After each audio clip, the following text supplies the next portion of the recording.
wholly unjustified and brutal invasion of Iraq. I mean, of Ukraine.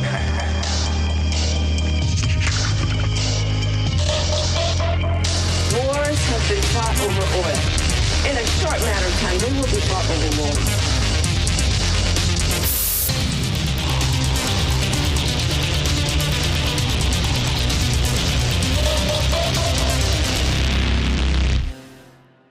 And we've returned. We're back. Yeah. Wow. This is the 16? Marcus. What? Huh? This 16? ManCon 16? Sweet 16. Wow. Our baby graduated. Wait, no, that's 18. Okay. Well, you know. No, Doogie Howser. Yeah. We had a Doogie Howser baby. Yeah. Yeah, that's true. You know, we're just say we're, you know, the brilliant baby advancing to the Elite Eight. Yeah. Ooh, Sweet okay. 16. All right. I see. Sweet 16. Yeah. So we're doing March Madness. Sports ball. It's May, but I support this. Month begins with M. That's true. That's true. I think about that often. How many months have the same words? Yeah. Letters. Yeah. Mm-hmm. QAnon taught me that. Numerology, if you will. Yeah. Introduce yourself, Marcus. Well, I'm Marcus. Yeah. From Left Flank Vets. Yeah. Which you can find me every day on Twitch at twitch.tv/leftflankvets. Mm-hmm. Some people say the best interpretation of C-SPAN.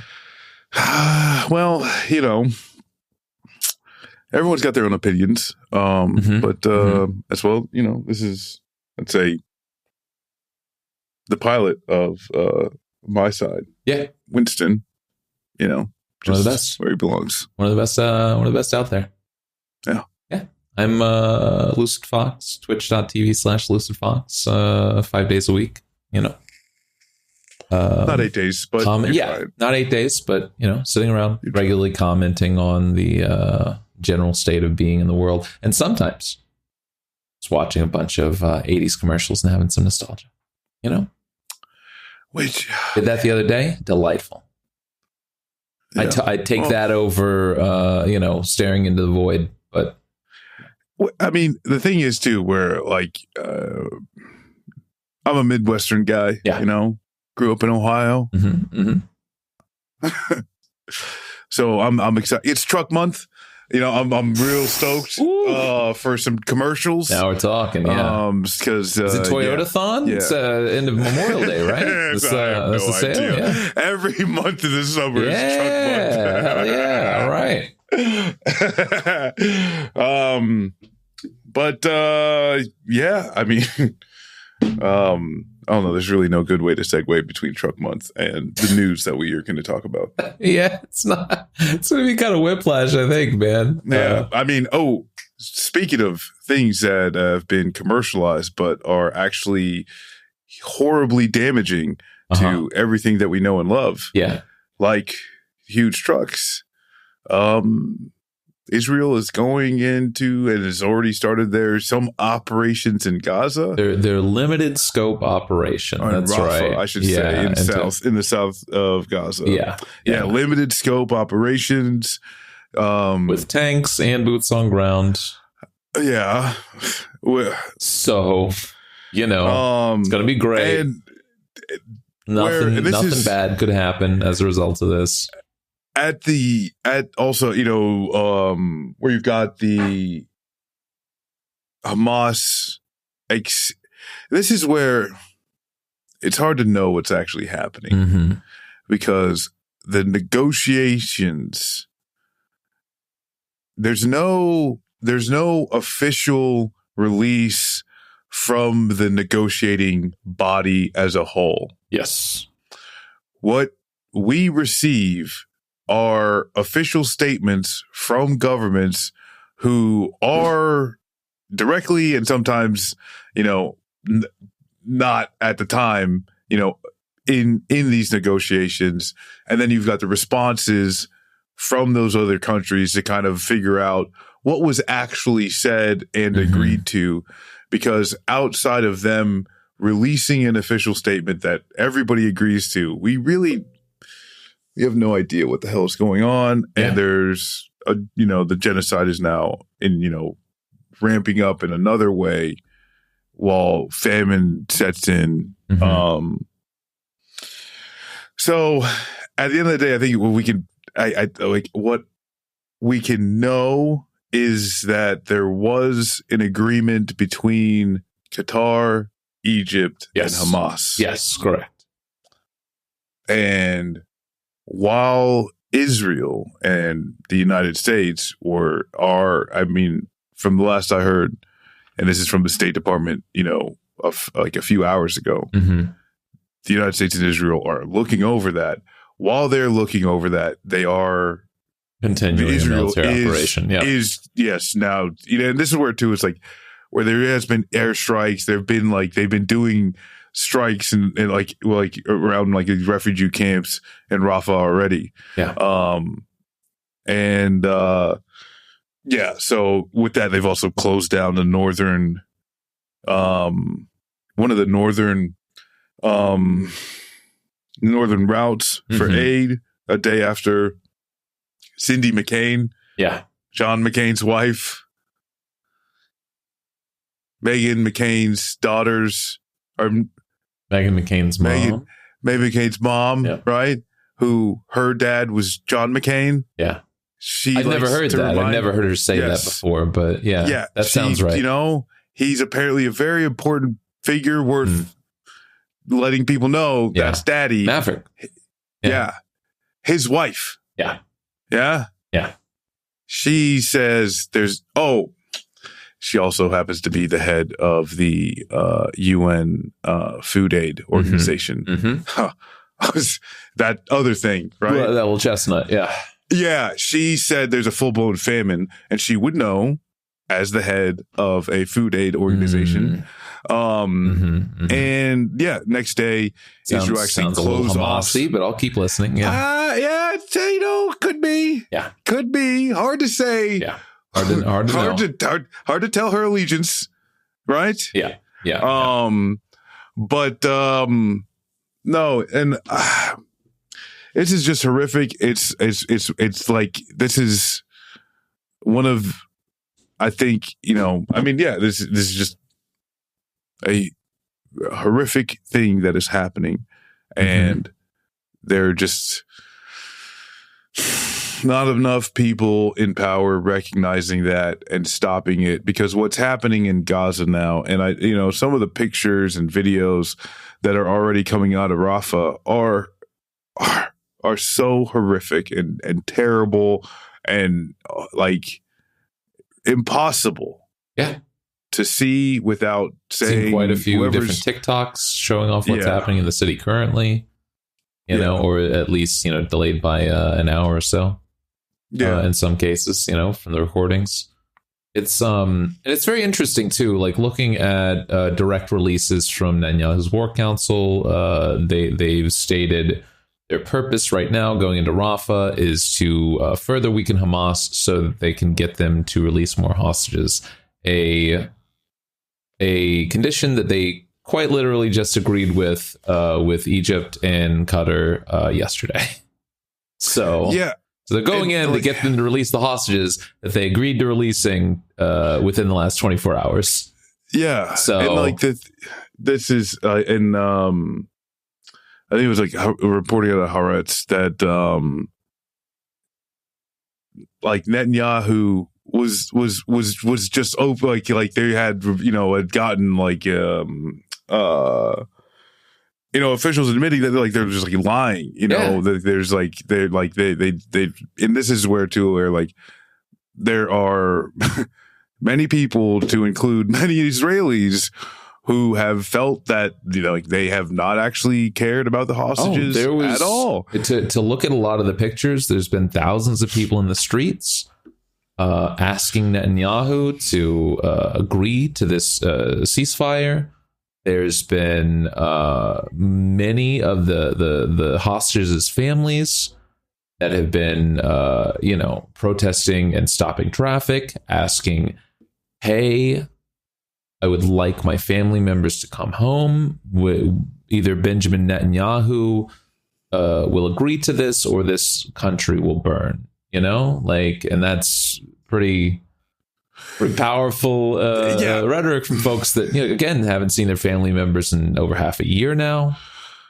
Well, and I think part of that is very much because the Israeli government does not wish for those people to come home.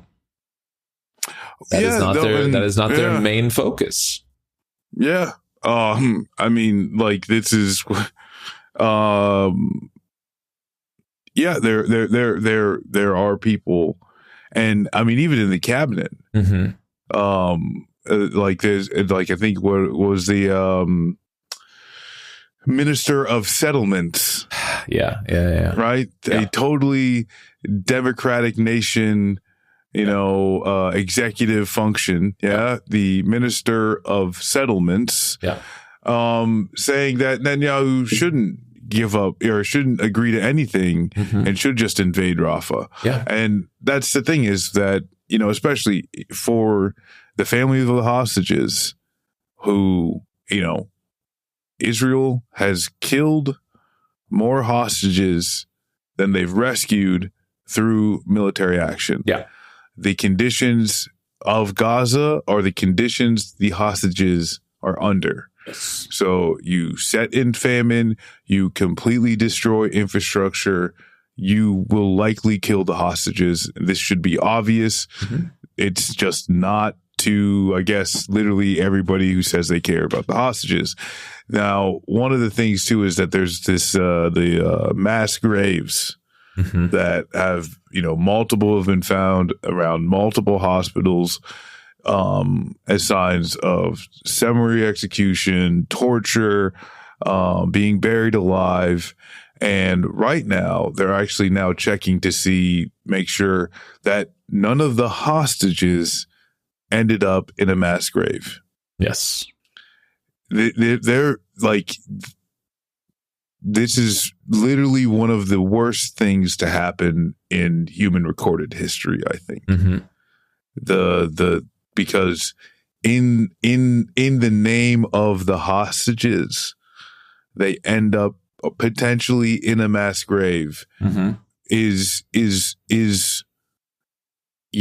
on top of all, right? And then you take it and then you zoom out to the people who are going through a famine so that people can lie, saying that they're trying to save the people that end up in a mass grave with the people that they're trying to kill in the first place. Correct. Yeah. It is something that is hard for me to understand how human beings can be this way. And that's where those, like, this is something where, like, the quote unquote global order has obviously failed. Yes. Yeah. I mean, we've just kind of, I will say, there was discussion over the weekend, I think, and this may or may not be telling, but I believe the U.S. has finally placed a hold on some weapon shipments to Israel. This may be them walking away from accountability now in the Rafah situation, because they realize, not outright. I mean, Joe said it was a red line, which who knows what that means. But maybe that red line is, we at least can't send you any more weapons because we know how this looks to the international community. If nothing else, like, this is completely monstrous. There is no way to look at this situation, seeing that Hamas has agreed to, a ceasefire, has agreed to, to release of hostages, and say, well, we're just going to invade anyways. Like, there's no way on any, like, paper or, on video, anything like that, where that looks good, right? So it may be that the U.S. starts to wash their hands of, I don't, and that's where it's like, I am not so sure that they actually didn't get the weapons. Yeah, it's very possible. Sure. Yeah, because the thing is too, where they're doing this thing, especially from John Kirby and from the Matt Miller in the State Department. Yeah. Anytime they're out there, it's like, hey, we're not commenting on it. Yeah. And so this whole game of we're not going to confirm nor deny. I always, when it comes to the United States government, that when they will neither confirm or deny, I will assume the worst until proven incorrect. And what I'm assuming is that this is just reporting from, an official. And I mean, who's to say when this hold, quote unquote, even happened? Sure. Was this a logistical, hey, we have to, a pilot got too hammered and the stuff has to sit on the flight line, for a day. It very well may be. I think the next few weeks specifically are going to be very interesting to see what transpires with the U.S. and how committed they are to. Like, this is quite literally just going in for a massacre, this is not a surgical operation or anything of the nature. This is going into a city of none of this has been, but this is going into a city of 1.3 million people, regularly around, I think, 150,000, right? With multiple tanks, this is not just troop movement. This is multiple tanks, fully loaded shells. Just going in and destroying infrastructure, burying people. That's the plan here, Yeah. And it's they're just trying to destroy every single building in Gaza. Yeah. They are trying to first destroy everything that can make the area habitable. Yeah. And try and kill as many Palestinians as possible. It is ethnic cleansing. They are technically advanced and methodical in their actions.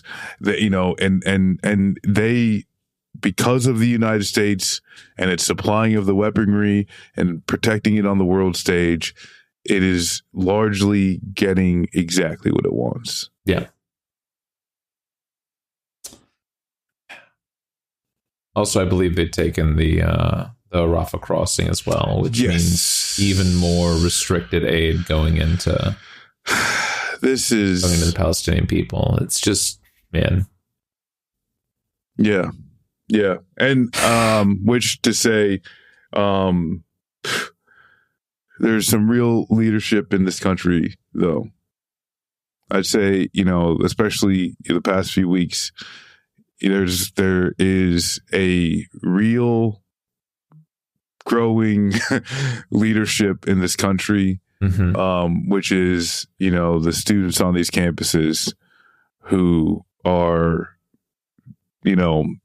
just literally putting their bodies on the line, just to make the correct point in the time and space that they can.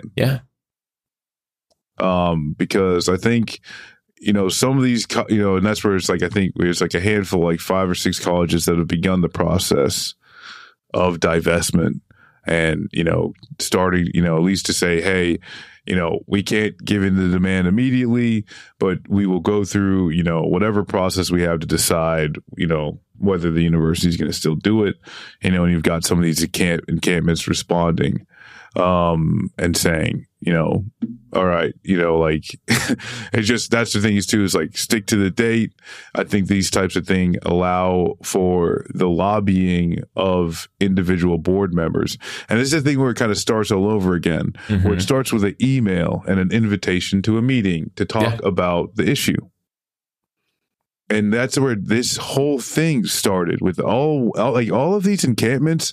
They all started with an email, inviting someone from the board to talk about the issue. And you consistently, you can go campus by campus.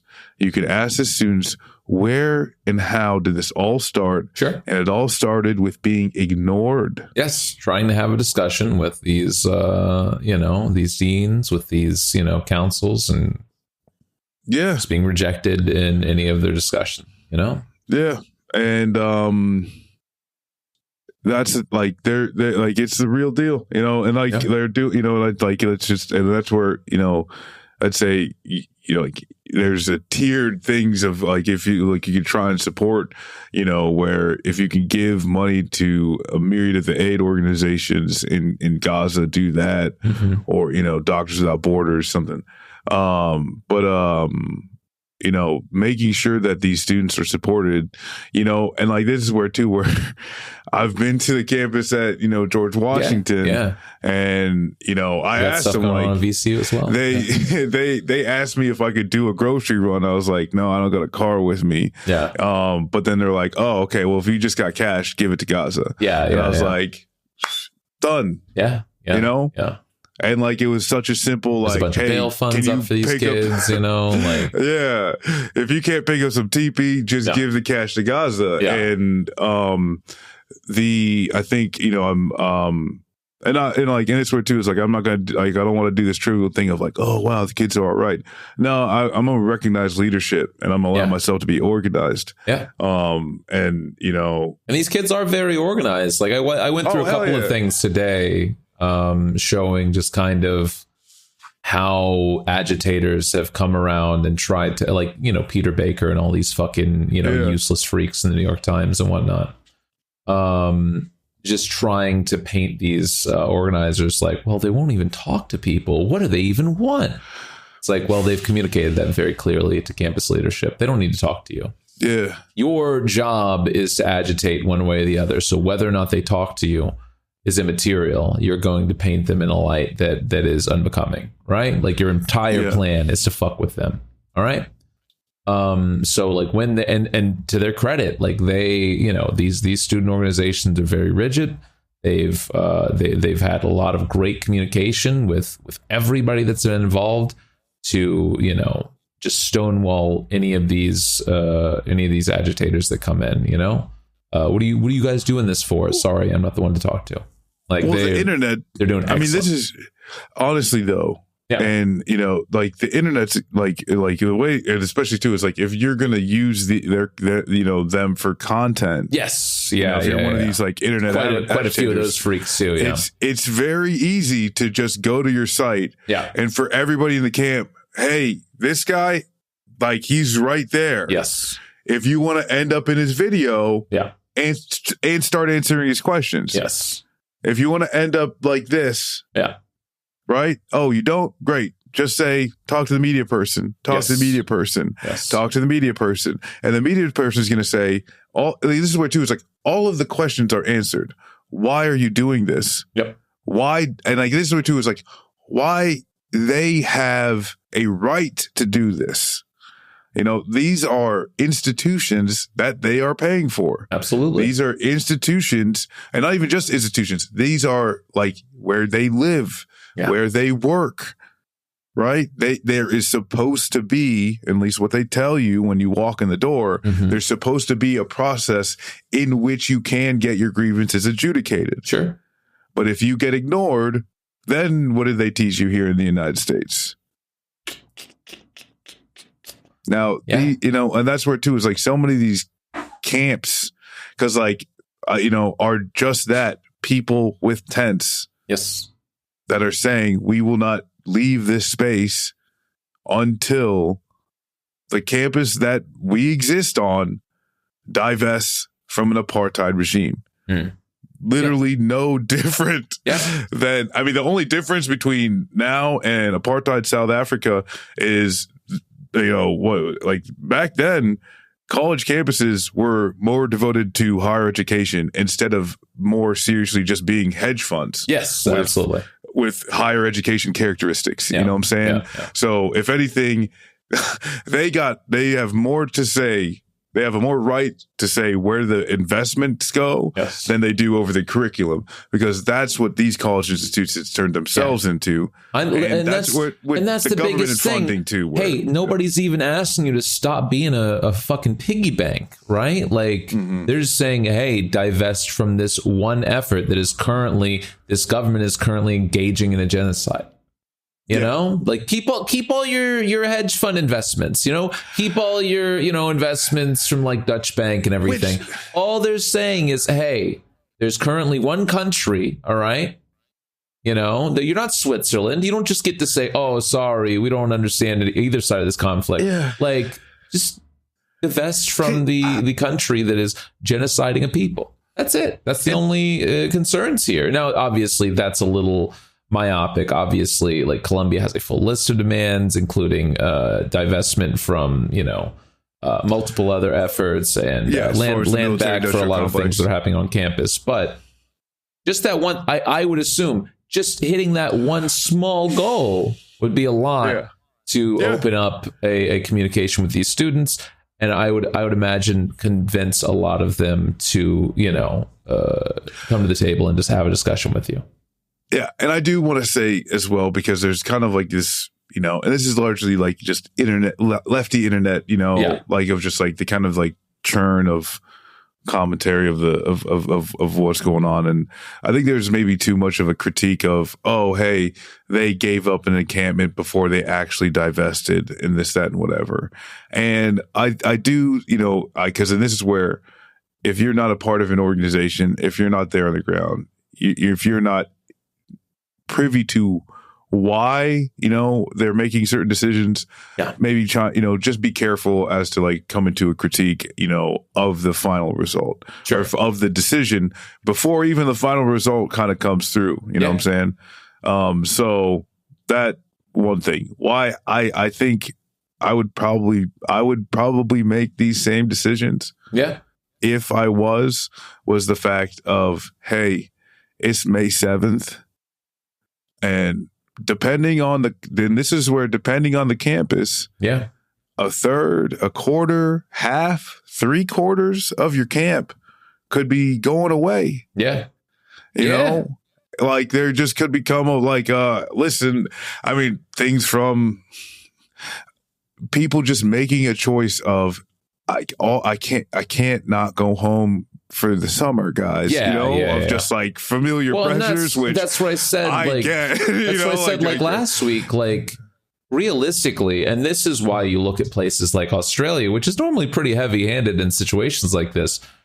Australia is saying they will not be sending police onto the campuses for the protests that are happening there, specifically because they've seen how that agitation has completely backfired on American campuses, and it's only made the movement grow, and these folks become increasingly incensed with their campuses, right? With their different like members of the board and deans and everything like that, right? So this idea that 3 weeks ago, Manoush Shafiq just like decides to call the cops on these kids instead of just waiting it out. You could have been done by now. They would have graduated. They would have gone back to home for the next semester. Like, it would have been over. But instead, you decided to use the force of the state to push these kids out because you did not like what they had to say. And as a result, you've unintentionally sparked a worldwide movement on different campuses, right? Like, I mean, and that's like all you had to do was wait. I'm shocked at the amount of bootlicking this country has engaged in. But at the end of the day, you got these cops kicking the shit out of old ladies. And this is where they're as the Biden administration and their support for Israel is making these large cracks, I think, the geopolitical landscape. I think similarly, these institutions, when you're having cops fucking, baton tenured professors. Ladies that garden and have grandkids and are going to be retiring in the next few years. And they're getting tossed to the deck. You're breaking a reality for people who are respected. Yes. Yeah. Sure.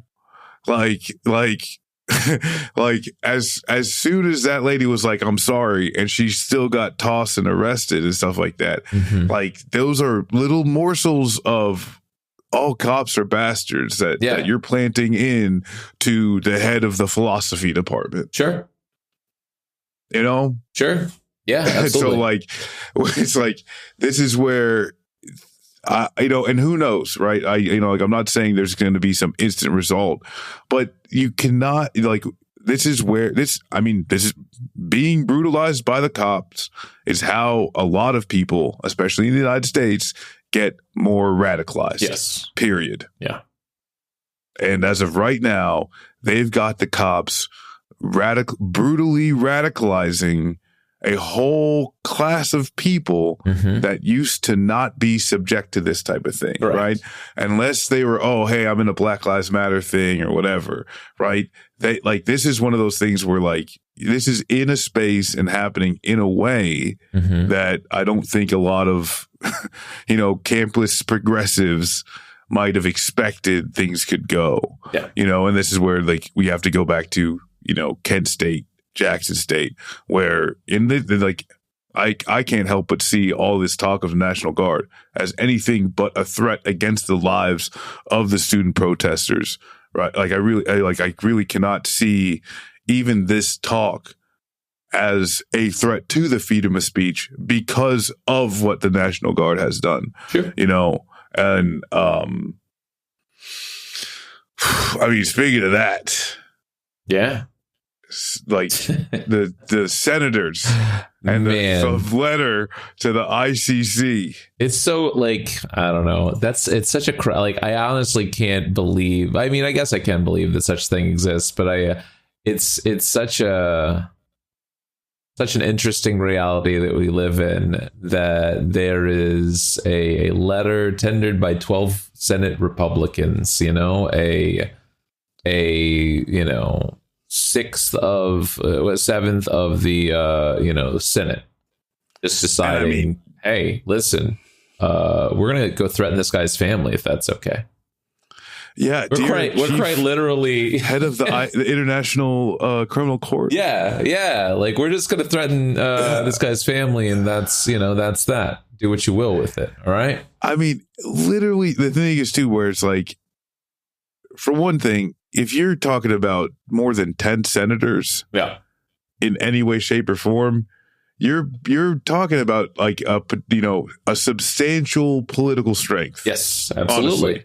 Absolutely. You know, 10 senators could ruin a whole lot of shit. Yes. You know, like they can't do a lot for good. Yeah. But 10 senators together, I mean, oh boy. Yeah.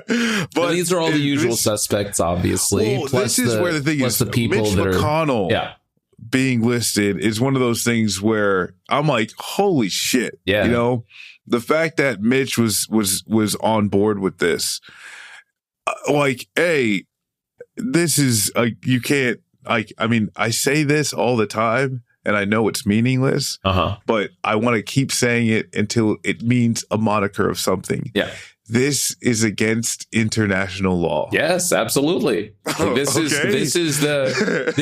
shatters the reality of a rules-based international order, right? Like that doesn't exist. And we know that doesn't exist, but this is broadcasting to just like the general public. Hey, that's not real. Literally, just like, because I mean, the only way I think that you can really kind of like, would this look like in like a real terms is if I find out the cops have a warrant out for your arrest, and I literally call the police department. Yeah. And I say, if you come after my friend, it's going to be a bad day for you, police. Okay. Yeah. Now, I'm actually, like, once again, I would never. Okay. Police. I would never. I'm sorry for even assuming it. Please don't crash through my window. But like, that's like, the thing is though, it's like, that's how ridiculous this is of, hey, the authorities are potentially putting a warrant out for the arrest of a criminal. Yeah. And then a bunch of people write a letter to the authorities, say, if you try to arrest my friend, there's going to be some issues. Yeah, we're fighting. Man, yeah. But this is a nation with the International Court of Justice, right? Or International Criminal Court, right? This is not good, right? And this is where too of like, this is like other nations, when people say, oh, well, Russia is doing this, and China, and this country, and this, blah, blah, blah, blah, blah. Like, nothing matters anymore. There's no international law that matters anymore, and it is getting burned like more. It's like they're churning the ashes, in a dumpster fire. Like there's nothing. It's almost seeming like there's nothing left to be burned. We're only waiting for the ramifications.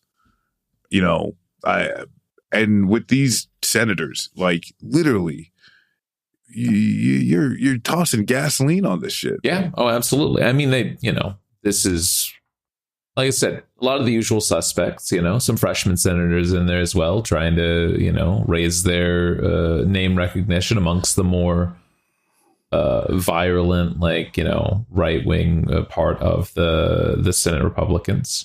I'm actually surprised there weren't more. Like realistically, I would have expected John Cornyn to be on there. There's a lot of people that I didn't see their name, and I would have thought they'd absolutely be signed on, right?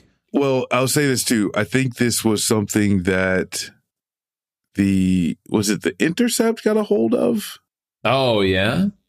I just saw it being floated around. I didn't know if this was just. So that's the thing. Is this could be just one of many drafts that have already been cycled. Right? Yeah. That list actually could be. They haven't gotten into Fetterman yet. Give that guy a coloring book and some Legos. He'll sign on. You think Fetterman was pissed when he saw the letter? He's like, "Oh, come on, give me a chance to be on there." Yeah, what the fuck, man? Yeah, I love that. Come on. Yeah. I'll go. You would send me to the ICC. I'll give him a thumping. Man, yeah. Yeah. I'm chasing around someone from the ICC with a shotgun would be crazy. Yeah, call it the International Court of Cricket. Oh, no, we'll get into that later. Calm down. Back up. Yeah. Yeah, no, it's, man, just a completely,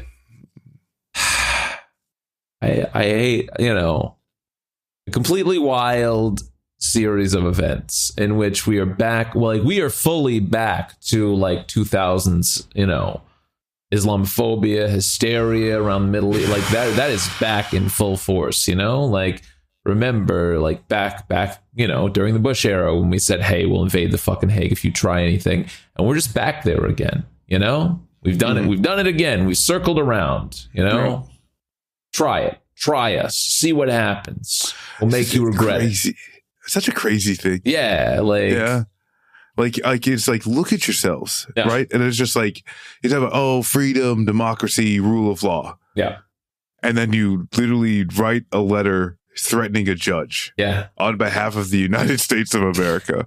It's dog, y'all are just insane. Yeah. And also you're in charge of the one of the only countries that could do that. Yeah. Yeah. God damn it. Yeah. Yeah, what I mean? Poland did this to be hey, calm it down, guys. Cut that shit out, Yeah. But if it's us, it's Mitch McConnell's a real wild card. Who knows? They're just weirdos. And I'm honestly, because the thing is, too. Stepford wife Brit just kind of, does her own thing. All these people just. I mean, I only wish that it could just be a joke. Yeah. Because this is the thing, is that if you are at The Hague, you got to be scratching your head. Yeah. You know what I'm saying? Yeah. you gotta, laugh it off. And then you got to say, what What if Trump gets back in office? Yeah. What if by the time Trump gets back in office and we try and say no, it's too late? Yeah. Yeah. I just that's where, like, I don't know. You know, this is where, like, who the hell knows? Yeah. What tomorrow may bring.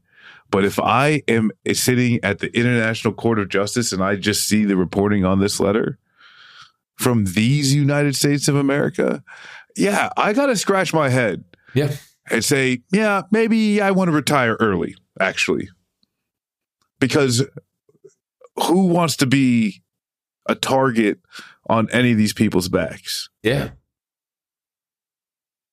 Yeah. Like, well, this is why, you know, I had this conversation, like, you know, during the Trump years, everybody's like, oh, well, you know what I'll do, I won't, and subsequently anybody, you know, post 2024, they're like, what I'll do is I'll get out of the country this time, like I can't do this anymore, et cetera, and it's like, what do you imagine the alternative is?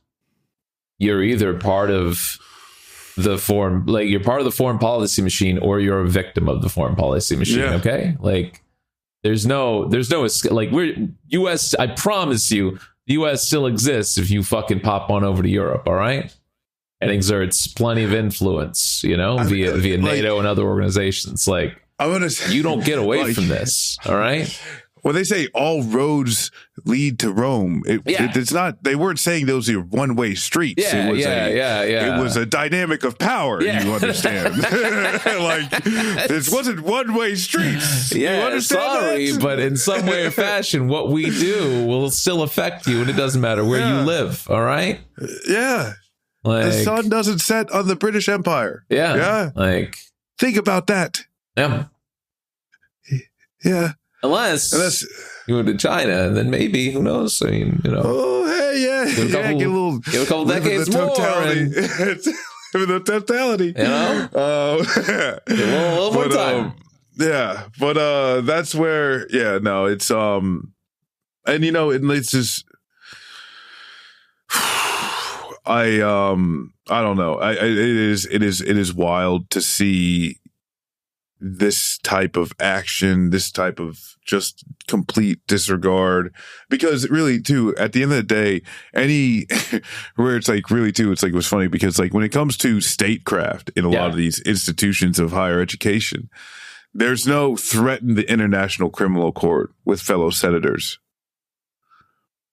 You know, there's no Hague Invasion Act, you know, or like, what is it? Patriotic Protective Act or whatever the actual bill is called, you know? Yeah. Like, these things are not, you know, in the schools, that's where they really whitewash and they really sanitize and, oh, hey, in order to develop democracies and establish markets, you know, certain violent activities have to be squashed and blah blah blah blah. Yeah. Right. They'll have the people who have done, you know, been in these positions, you know, whether it's an ambassador or to general contractor, or, you know, that'll go, you know, these go over there and help, you know, nation build, quote unquote. And then they come over to the elite universities, you know, and, you know, maybe come over with some business leaders, and they talk about, oh, statecraft and, you know, blah, blah, blah, blah. And they completely, you know, avoid talking about overthrowing of governments and disappearing of dissidents and, you know, the squashing of labor unions and indigenous tribes and their, you know, their land rights and all that type of stuff. And then you come to now these elite institutions. This kind of even goes back to, like, the crushing of, like, this idea of what the United States is for some of these students, is because, I mean, that's the thing, is the student at USC, mm-hmm. she was, I believe, public policy, mm-hmm. right? Mm-hmm. Now you have the best student in the class who is there for public policy. Yeah. And she is not allowed to speak at graduation. Yeah.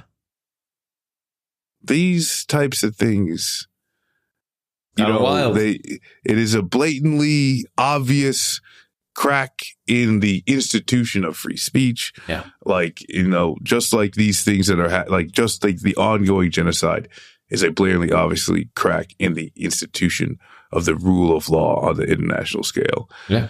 And these senators and this letter that is absolutely like psychotic. It ends with "You have been warned." Yeah, those are the last words. It's crazy. You have been warned. Oof. Man. A normal country we are. Yeah. Totally normal country. Totally normal. Yeah. And I mean, this is where I think what's dangerous, and we should talk a little bit about like the way the Democrats are pairing up to like basically help oppress college students. Yeah. Like I said, if you want to tell me that the looming fascist threat is Donald Trump, but yet you want to keep going down these roads and paths that further oppress citizens, that seek to create new structure within law to take away rights from people, it's like, I don't know how much I can believe you. Biden is seeking funding for 100,000 more police officers.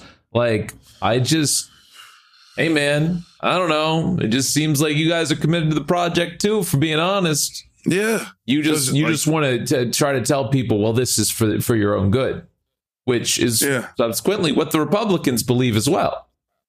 Yeah. You all just have a different version of what your own good is, but you both want to do the thing, Yeah. And this is where, because the Democrats just don't realize and whether they don't realize or they don't care. Yeah. They are strengthening and enabling the tools of the Republicans. Correct. They're strengthening and enabling the tools of the violent fascists. Yes. Yeah. And when it comes to college campuses, they have been going after college campuses for decades. Yes, absolutely. It has been coming to a cultural war, and it's like it comes and goes into the culture war aspect of it, right?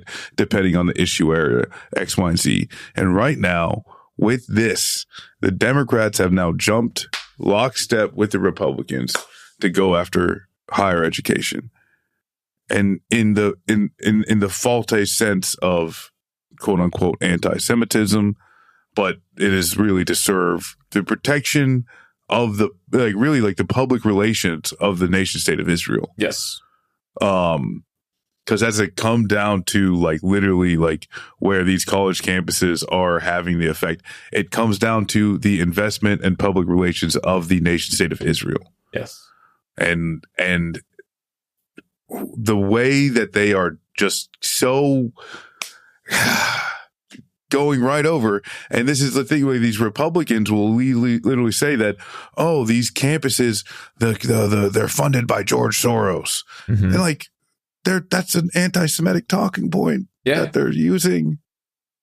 And now the Democrats are standing beside them. Which is crazy. Again, back to our hedge fund talk. These, I saw the same talking point. Well, do you know how many campuses Qatar has funded? It's turns out it's a very lucrative prospect to fund. Who knew? To fund universities. Wow, that's weird. Yeah. But again, you're just using the same, especially the Soros talking point, which is crazy to me because I talked about this, Fetterman, especially being one of those people. It's well, Soros is funding things. First of all, okay. But second of all, Soros literally gave you mountains of money for your election campaign, brother. Turns out he's a very big Democratic donor. What are you doing? Why are you guys criticizing him? That's crazy. Yeah. He supports you. His family supports you. And literally where it's in Fetterman's case, without a doubt, just more dedicated. Yes. To the fascist cause. Yeah. Listen, he's seen that $1 million plus fucking, check that over a lifetime that McConnell's seen from AIPAC. He's trying to really jump in there with both feet, man. I mean, that's big retirement money. Yeah. That's one of the worst.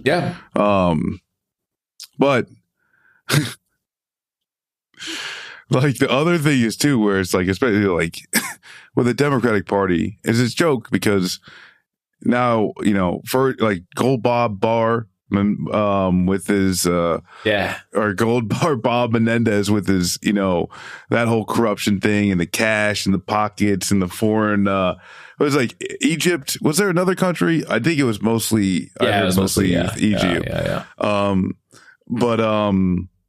And now Henry Cuellar, Nancy Pelosi's little darling in Texas, just can't do anything wrong, Sorry, Cisneros loses by a couple hundred votes because she could not stop herself from just supporting this man's reelection. He is broken with her on half of the things that have passed her desk. It's like, what are you doing? And now with was it Azerbaijan? Azerbaijan and Mexico were when he was taking bribes from. A Mexican bank and an Azerbaijani firm, I believe. Yeah. So it's just, and they're not doing shit. They're not doing shit with Menendez. They're not doing shit with Cuellar. No. All, it's still crazy to me that Santos and Cawthorn both just out on like technicalities. But Democrats have real corruption scandals currently under investigation. They're like, hey, man, my hands are tied. What do you want me to do? Kick them out? Come on.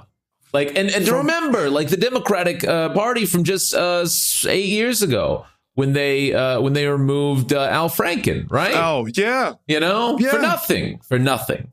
Yes, and this is like the thing where it's like is insane is because it is. You're gonna tell me you are concerned with the American people's data. Yeah.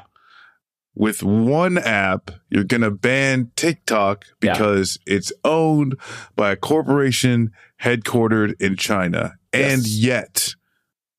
And yet, the chair of the Foreign Relations Committee in the Senate can be getting gold bars. Yeah. And Benzes. Hey, listen, and stacks of cash. Just saying, it's inflation resistant. That's an important investment for him, okay? And yet, right? One of these, Henry Cuellar, like literally Pelosi, Hakeem Jeffries, Clyburn, all getting out there to make sure he's got it. Mm-hmm. And now look at you. And that's the thing is like that election happened after they already indicted him the first time. Yes, it was a year later, that election. Like, come on. You know what I'm saying? Democrats, Crazy. You're doing it to yourselves. You're doing it to yourselves. And the more you protect these people, the worse you're making yourselves. Because this is that thing where it's like, you cannot tell me you're gonna what? You're gonna censor Rashida Tlaib for saying from the river to the sea, Palestine will be free. But Henry Cuellar can say, I got you, dog, to a Mexican banker. Yeah. Like, you please make this make sense. Whatever can I do for you? Just let me know. Right? It's like the responsible governance party, make that make sense. Yeah. That's the argument you're telling me, but obviously you out here wheeling and dealing and you are protecting those people. If you catch people wheeling and dealing and then you get them out, then you could stand on integrity. Yeah. But if you are saying, well, it's a few bad apples and you're just sitting in the bunch and not getting rid of those apples. Yeah. You got to finish the sentence at that point. Don't disagree. Kind of wild. Yeah. Yeah. Speaking of bad apples, Marcus. Yeah. It's one of the Dakotas as well, See, this is still on her press tour. Amazing. Again, I feel even more vindicated since our discussion last week. Like she is far too messy and too news gathery right now for Donald Trump to ever look at her. That is okay. So like that's the thing is though, like for all of the wrong reasons, I love her more now. Yeah. Than I did, Sure. did before. Have you done? Listen, I instructed everybody to do this today. have you done the challenge? Like, look at her in 2018 versus now. It's so crazy. No, I haven't. She looks But like June Cleaver in 2018 versus now. Like, she is I did straight up, conservative, like Barbie doll. It's crazy. I did mention on stream today that every day she lives, she gets closer to Laura Loomer face. Yes. Yeah. Just, which heavier is and kind heavier. of like the Saw doll. Yeah. Right? Like the tricycle doll with I don't know. I just see that. Do you want to play a game? Yeah. In the room with you as a dog, you know what to do. Oh my God. It ate 2 chickens. Yeah.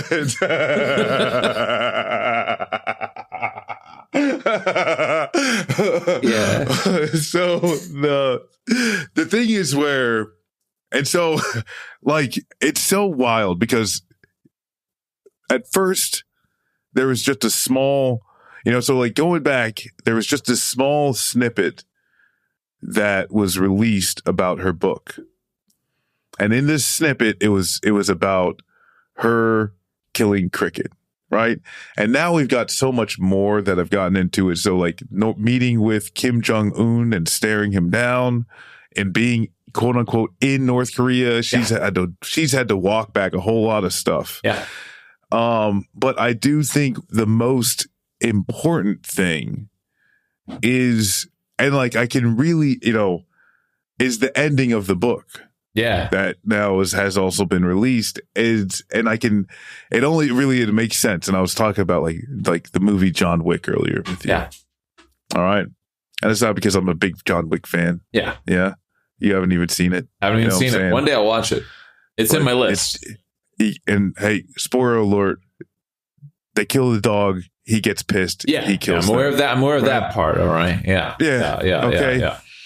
So now, this is like a John Wick story. Yeah. But Cricket is the dog and also John Wick in some type of ghost form. Yeah. Coming back, haunting. Come back into Kristi Noem's brain. Yeah. And is going by and methodically murdering every brain cell in her head. Like Cricket's revenge. Yeah.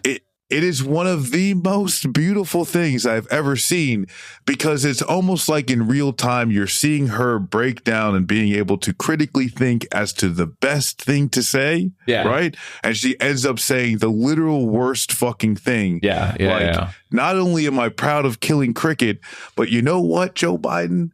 The first thing I do when we get in the White House is I'm going to kill your fucking dog. Yeah. Which is wild. It's just like, hey, lady, listen.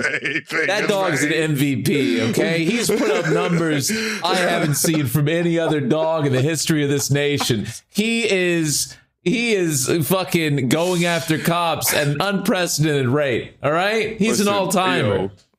I'm going to say, speaking on behalf of the black delegation, German Shepherds do not hold high regard in the black community. Yeah. But critical support for Commander. That's I was about to say, like, hey, listen, normally Commander would not see himself with a big share of support, but honestly, he's earned it. Hasn't seen a badge where he hadn't thought I'm about to take a bite of the crime. Get him. He's going in there, Hey, like he's weighing their hearts against that of a feather. He's like, oh, see, you ran a red light this morning. Come here. Yeah, exactly. Yeah. Get on in here. It's turning on your sirens actually isn't legal because you're late. Yeah.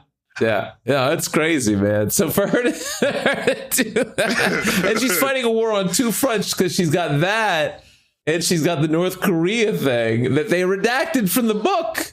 After she's like, the book's called No Going Back or whatever, right? She's like, I'm standing on all this, except for that one thing where I lied about North Korea or whatever. I really didn't meet Kim Jong-un. They've got her. And she's like, no, I've met a lot of world leaders, but have you met Kim Jong-un? A lot of them. And let me tell you, so many. Yeah, and that's where and I think it was like a myriad of things where as she's on one of these shows, she's referring to when she met the president of South Korea. Yes. And was referring to him as a man, but it was a woman at the time. Yes. You know, it's crazy. Like the idea that she met Kim Jong-un, but now she's just not talking about it. Yeah. Because she's not saying it was a mistake or whatever. She's saying I'm not speaking on my world leader meetings, and that's why it shouldn't be in the book. Not the obvious truth that she never met. Like, lady, come on. Yeah. You know what I'm saying? Well, come so on. this is what why would you say that? Yeah. So here's my take. Also very funny is the bowling, I think it is. Bowling Point. Eric Bowling. Yeah. Eric Bowling interview where he's like, Christy, now you can tell me. I think this is a liberal plan. Am I right? Like trying to give her a way out. And he's like, we've seen it before. Like, I think this is just some liberals that were at the editing shop trying to fuck with you. And she's like, no, it was me.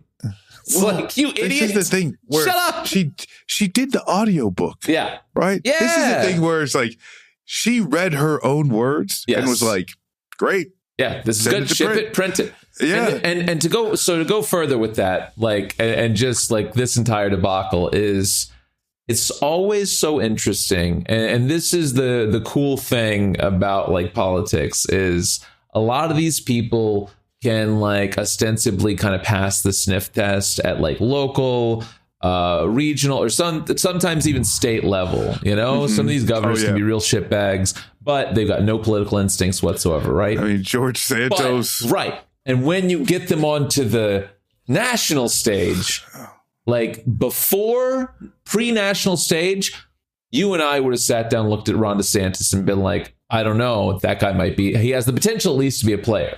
Right? Yeah. And then you get them on national stage. It's like, oh, he's a fucking dork. You know? Yeah. And this is the exact same thing that's happening for her right now. It's like once you start shining more attention on them, you find out how thick their media trading is. You know? You find out like their ability to actually control the narrative. And she's got none of that. She's just a fucking failure. This is a thing that is, where it's like, this is where too, it's like, it's like a little bit worse for her. Yeah.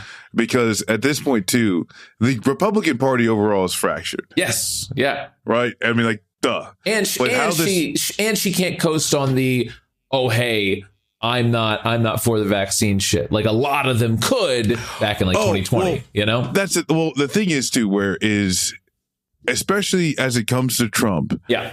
People know, especially there's a lot of people who know how to play the game. Yes. A lot of people know if once you get a plant close to Trump, you know, there's a better chance of you being able to, you know, make decisions and all these types of things. Yes. Because a lot of times, like, you know, the Joe Rogan, last person in the room is going to, you know, have a big imprint on like next thought. But like, this is where with Christy Nome. And her problem is that a lot of the media, some of them want her to be vice president. Yeah. Oh, absolutely. Yeah. Some of them don't. Yeah. Some of them are fans of Marco Rubio or Tim Scott or JD Vance or, you know, whoever. So as she's going on these shows, and you know, and then some people, let's imagine that there's some type of like conservative, you know, news host that actually just wants to give everybody a fair shake. Yeah. But you know, at the end of the day, some of these, it's almost funny because some of these interviews, and especially at points of the book, they don't really seem any different from a Fox News to a CBS to the CNN and MSNBC, you know, and even when they've got these like parts of, oh, hey, you know, this was just some type of liberal attack on you. Yeah. Right. They're still asking like, but you didn't actually meet with Kim Jong-un. Yeah. Yeah. Okay. And so you're so sometimes a dog, you know, because in this one too, it's like, well, because like someone was like, well, there's no shelter. It was like, you know, like someone's like, threw up like, well, like maybe there weren't enough shelters around, you know, back then. And she was like, no, it had to die. Yeah. You know, no shelter would have taken it. I had to kill her outs, man. It's so crazy. No, I had to kill it. Like she's just stressing again. She's stressing how fucking dangerous this dog is. And I'm like, you just don't understand, man, like what it takes to actually like imprint that upon people. Like, yeah, you know? Yeah.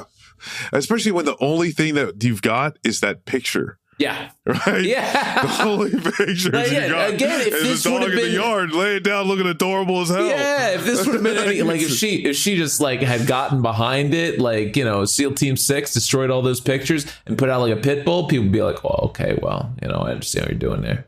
You know, I get it. Like, I mean, yeah. There's nothing. There's no way this little angelic dog just like, I didn't deserve to die, Christy.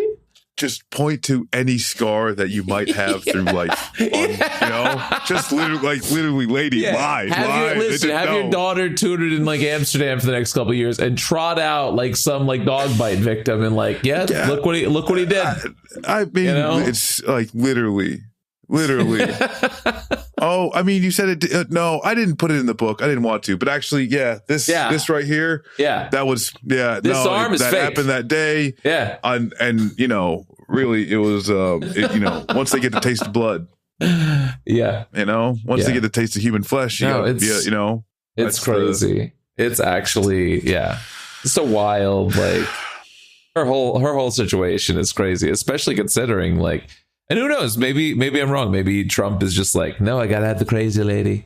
But like, I mean, honestly, she was trending. She was top 3, like shortlist by all metrics, by a lot of insiders, that she would be potentially like the guarantee, you know, amongst her, like Tim Scott or Stefanik, I think, was one of the other like top picks, right? Stefanik is kind of popping up a little bit just because of their, you know, well, it's so funny how they just play the same like DEI shit that they say that they hate, you know, where like they're like, well, what about a black man? What makes you need to be a woman? You know, so that was like Stefanik is kind of like popped up, you know, because of, you know, the Ballad of Cricket.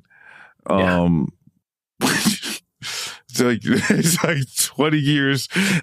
Cricket has been waiting for this moment. Cricket's revenge, baby. Finally. And that's where it's like, I agree with the point of, you know, if anything, Trump doesn't want to be overshadowed. Yes. But I think that largely what we're seeing right now is like a VP apprentice.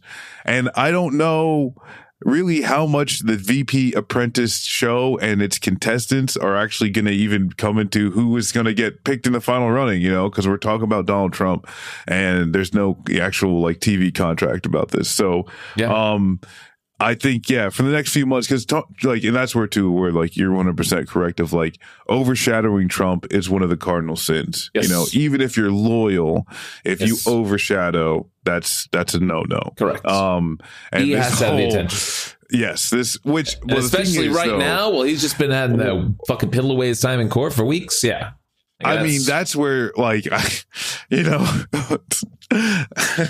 like I just hope Trump leans in, right? And he sees Christie as like, no, I need the lightning rod to stand next to me. Yeah. So that, you know, like, oh, you're asking about my crimes. Yeah. Look at BP dog murderer over here. Look at it. Look at it, folks. She's thirsty right now, aren't you, Christy? Yeah, those red nails. Anybody in the crowd got a dog? Yeah. Oh. Yeah, nope. Not, you're not allowed. No pets allowed in here. I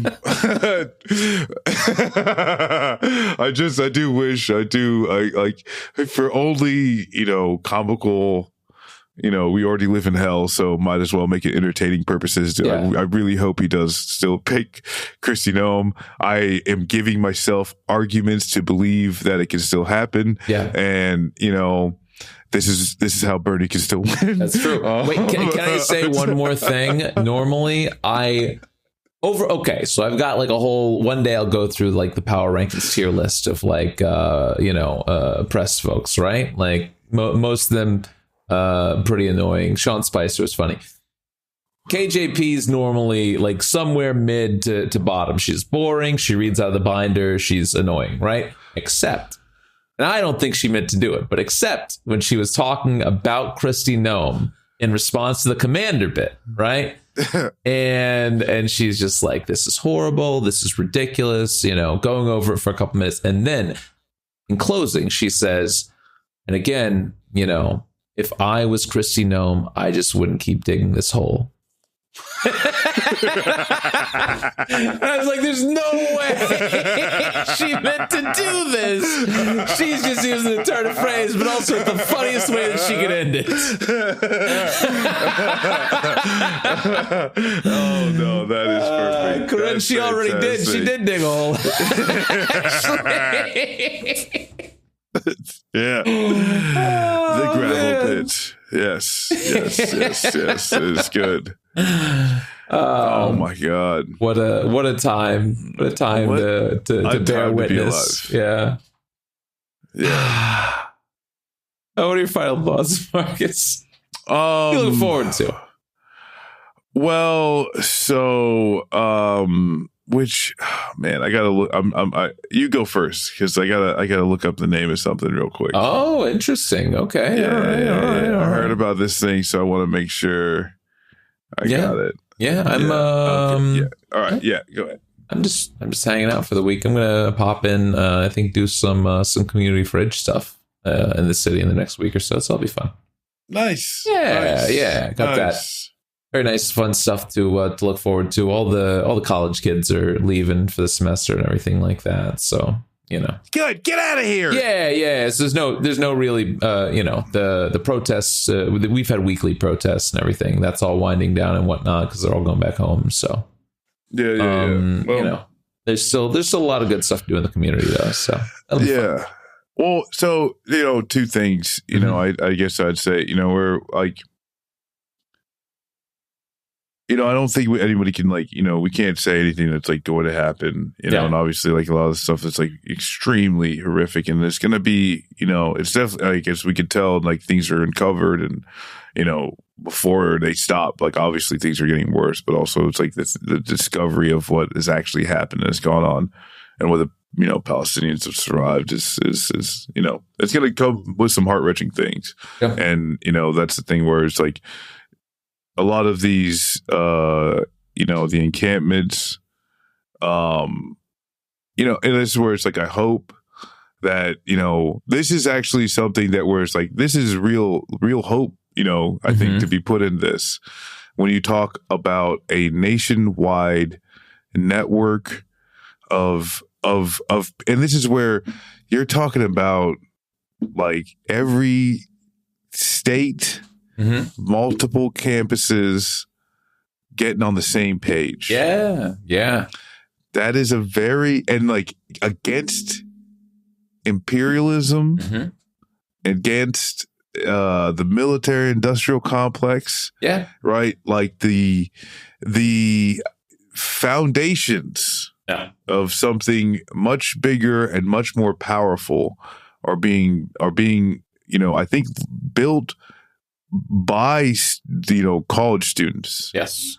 And I think I very much hope that surrounding organizations can stand on that foundation that they've built. Yeah. And because I think that's the only real way to recognize and honor what these students have done is to use it and to build on it. And so I look forward to that too. Yeah. Number 2, a new movie out. Oh, okay. Yeah. Okay. All right. Unfrosted. Have you heard? Oh man, it's crazy. What's crazy is Jerry Seinfeld followed the formula, right? Complain about fucking leftovers and cancel culture and everything like that. Directly preceding his absolute stinker bomb of a film coming out, right? Yeah. Yeah. Literally, you got hordes of A-list actors to come into this thing, cameo, wander around, do their own thing, and you just made something worse than a Happy Madison production. That's insane. Well, see, and this is what I'm actually looking forward to. Yeah. The return of Wayne's brothers scary movie. You think this revives parody film? Which yes, because I think this is a continuation of like BlackBerry and Air and everything like that. Hold on. Okay, all right. Hold on. Okay, You gotta let me finish my thought. Not the Unfrosted movie. Okay. However, there's going to be a response to the Unfrosted movie by the Wayans Bros between the battle of saltines and Ritz, and the movie is going to be titled. I'm not allowed to say the word. At least not on Twitch, But I'm looking forward to it. I'm looking forward to that. Could be fun. Listen, we start bringing back, like, honestly, I will say, if we're talking about joke biopics, Weird Al really pioneered them last year. Like, quite an insanely good film. That's what I actually have to see, because I did hear he did it like the best. Crushed it. Yeah. So Daniel Radcliffe, amazing. I do gotta check that out. An incredible film. He really came out and. No, I really do think like Wayans Bros, White Chicks-esque. Saltine versus Ritz comedy. Alice Scream. We're looking for it. The millennials are looking for that type of nostalgia. For it to come back. Yeah. These, you know what I'm saying? You could have that one for free. Yeah. Listen, I loved that. And I realize a lot of the flaws of the Scary Movie now, but still, I loved, when I was younger, the Scary Movies. Oof. I mean, the dipshit millennials are literally screaming for it. You just have to do it right now and tie into the past nostalgia. Because I mean, like when we look at like the beginnings of Barbie, it's only a matter of time. Just got to start bringing back all the things that people love. Make some funny things about them. Yeah. You'll be into it. Not new metal. Hey, listen, just give me a Linkin Park biopic. I'm down. You got to leave it behind. I don't know if I can. No can do. This or down. I'm in. I'm just joking. I actually have a friend that does a new metal podcast, which is actually very good. So it's still alive as a case study. Yeah. Hey, listen. All the greatest of the 90s. Had a lot of good trappings. Yeah. Yeah. Well, till next week. Till next week. Subscribe, ring the bell, do all the things you're supposed to do. Yeah. We'll be back again next week. Drink water. Yes. Yeah. Stand up, stretch your legs out, avoid deep vein thrombosis, all this stuff. Deep breaths before going to bed. It's helpful to relax. Yeah, that's right. Take care. We'll see you next week.